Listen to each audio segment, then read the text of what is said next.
Hello ಎಲ್ರಿಗೂ ನಮಸ್ಕಾರ. ನಾನಿವತ್ತು ತುಂಬಾ ಸಿಂಪಲ್ಲಾಗಿ ಬೆಂಡೆಕಾಯಿ ಚಟ್ನಿ ಮಾಡೋದು ಹೇಗೆ ಅಂತ ನಿಮಗೆಲ್ರಿಗೂ ತೋರಿಸ್ಕೊಡ್ತೀನಿ. ಮಾಡೋದು ಹೇಗೆ ಅಂತ ನೋಡ್ಕೊಬರೋಣ ಬನ್ನಿ. ಮೊದಲಿಗೆ ಬೆಂಡೆಕಾಯಿನೆಲ್ಲ ನೀಟಾಗಿ ಚಿಕ್ಕದಾಗಿ ಹೆಚ್ಚಿಟ್ಕೋಬೇಕು. ಆಮೇಲೆ ಒಂದು ಪ್ಯಾನಿಗೆ 2-3 ಟೇಬಲ್ ಸ್ಪೂನಷ್ಟು ಎಣ್ಣೆ ಹಾಕಿ ಹೆಚ್ಚಿಟ್ಕೊಂಡಿರೋವಂಥ ಬೆಂಡೆಕಾಯಿನ ಹಾಕಿಬಿಟ್ಟು ಅದರಲ್ಲಿರೋವಂಥ ಜಲ್ಲಿ ಟೆಕ್ಸ್ಚರ್ ಹೋಗೋವರೆಗೂ ಬೆಂಡೆಕಾಯಿನ ಫ್ರೈ ಮಾಡ್ಕೊಬೇಕು.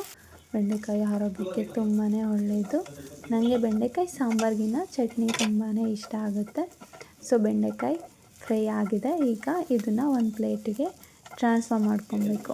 ಯಾಕಂದರೆ ಬೆಂಡೆಕಾಯಿ ಆರಿಸ್ಬೇಕು, ಅದಕ್ಕೋಸ್ಕರ ಒಂದು ಪ್ಲೇಟಿಗೆ ಟ್ರಾನ್ಸ್ಫರ್ ಮಾಡಿಕೊಂಡು ಅದನ್ನು ಆರ್ಲಿಕ್ಕೆ ಬಿಟ್ಟು ಈಗ ಅದೇ ಪ್ಯಾನಿಗೆ 2-3 ಟೇಬಲ್ ಸ್ಪೂನಷ್ಟು ಎಣ್ಣೆ ಹಾಕಿ ಒಂದು 5-6 ಮೆಣಸಿನ್ಕಾಯಿ, ಒಂದು 12 ಬೆಳ್ಳುಳ್ಳಿನ ಹಾಕ್ಬಿಟ್ಟು ಫ್ರೈ ಮಾಡಿಕೊಂಡು ಅದಕ್ಕೆ ಆನಿಯನ್ ಹಾಕ್ಕೊಂಡು ಆನಿಯನ್ ಕಲರ್ ಚೇಂಜ್ ಆಗೋವರೆಗೂ ಫ್ರೈ ಮಾಡ್ಕೊಬೇಕು.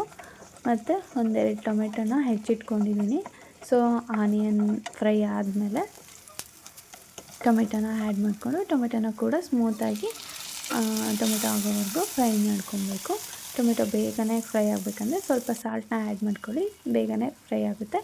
ಈಗ ಫ್ರೈ ಆಗಿರೋವಂಥ ಟೊಮೆಟೊಗೆ ಒಂದು ಸ್ವಲ್ಪ ಕೊತ್ತಂಬರಿ ಸೊಪ್ಪನ್ನ ಹಾಕ್ಕೊಬೇಕು. ಕೊತ್ತಂಬರಿ ಸೊಪ್ಪು ಲಾಸ್ಟಲ್ಲಿ ಬೇಕಂದ್ರೂ ನಾವು ಆ್ಯಡ್ ಮಾಡ್ಕೋಬೋದು ಒಗ್ಗರಣೆ ಕೊಡೋವಾಗ, ಬಟ್ ನಾನು ಇಲ್ಲೇ ಆ್ಯಡ್ ಮಾಡ್ತಾಯಿದ್ದೀನಿ. ಮಿಕ್ಸಿ ಗ್ರೈಂಡ್ ಆದರೆ ತುಂಬ ಚೆನ್ನಾಗಿರುತ್ತೆ ಕೊತ್ತಂಬರಿ ಸೊಪ್ಪು ಅಂತ ಹೇಳ್ಬಿಟ್ಟು. ಈಗ ಅದೆಲ್ಲ ಫ್ರೈ ಆಗ್ತಿದೆ. ಸೊ ಒನ್ಸ್ ಫ್ರೈ ಆದಮೇಲೆ ಇದನ್ನು ಆರ್ಲಿಕ್ಕೆ ಬಿಡಬೇಕು. ಹಾಗೆ ಮಿಕ್ಸಿಗೆ ಹಾಕೋಕ್ಕೂ ಮುಂಚೆ ಸ್ವಲ್ಪ ಹೊತ್ತು ಆರಿಸಿ ಹಾಕಿದ್ರೆ ಬೆಟರ್. ಸೊ ಇದನ್ನೆಲ್ಲ ಆರಿದ್ಮೇಲೆ ಒಂದು ಮಿಕ್ಸಿ ಜಾರಿಗೆ ಟ್ರಾನ್ಸ್ಫರ್ ಮಾಡಿಕೊಂಡು ನುಣ್ಣಗೆ ರುಬ್ಕೋಬೇಕು. ಇದ್ರ ಜೊತೆನೇ ಬೆಂಡೆಕಾಯಿ ಹಾಕ್ಕೊಳ್ಳಿಕ್ಕೆ ಹೋಗಬೇಡಿ. ಸಪ್ರೇಟಾಗಿ ಒಂದು ಸುತ್ತು ಇದನ್ನು ಆಡಿಸ್ಕೊಬಂದ್ಮೇಲೆ ಸ್ವಲ್ಪ ಸಾಲ್ಟನ್ನ ಆ್ಯಡ್ ಮಾಡಿಕೊಂಡು ಬೆಂಡೆಕಾಯಿನ ಆ್ಯಡ್ ಮಾಡಿಕೊಂಡು ಮಿಕ್ಸಿಯಲ್ಲಿ ಹಾಕ್ಕೊಂಡ್ರೆ ಚೆನ್ನಾಗಿರುತ್ತೆ.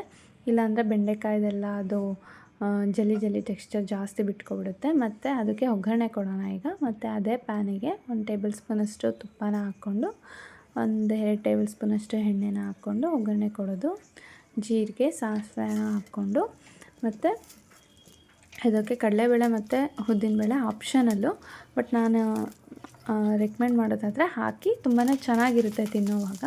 ಸೊ ಈಗ ಇದಕ್ಕೆ ಒಂದು ಸ್ವಲ್ಪ ಕರಿಬೇವು ಮತ್ತು ಈರುಳ್ಳಿ ಚಿಕ್ಕದಾಗಿ ಹೆಚ್ಚಿಟ್ಕೊಂಡಿರೋ ಅಂಥದ್ದನ್ನ ಹಾಕ್ಬಿಟ್ಟು ಈರುಳ್ಳಿ ಬೆಂದಮೇಲೆ ಅದು ಕಲರ್ ಚೇಂಜ್ ಆದಮೇಲೆ ರುಬ್ಬಿದ್ವಲ್ಲ ಆಗಲೇ ಚಟ್ನಿನ ಅದನ್ನೆಲ್ಲ ಇದಕ್ಕೆ ಹಾಕ್ಕೊಂಡು ಒಗ್ಗರಣೆ ಎಲ್ಲ ಫುಲ್ ಚಟ್ನಿ ಜೊತೆ ಮಿಕ್ಸ್ ಆಗೋವರೆಗೂ ನಾವು ಸೌಟಲ್ಲೇ ಮಿಕ್ಸ್ ಮಾಡ್ಕೋಬೇಕು.